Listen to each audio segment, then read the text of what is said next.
આ શુભ સંકલ્પ લઈએ છીએ. પહેલું છે સ્વયંના ડાયમંડ સમાન હીરે તુલ્ય સર્વોત્તમ બ્રાહ્મણ જીવનની સ્મૃતિ સાથે प्रतिदिन खुशहाल स्थिति में रहीશું.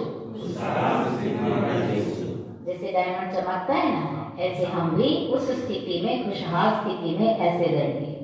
दूसरा पॉइंट है स्वयं ने संपूर्ण बेदाग डायमंड बनाववा માટે આ વર્ષમાં પોતાની કમજોરીના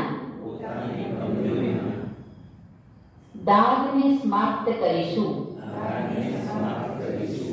ત્રીજી વાત છે મેરા બાબા આ ગયા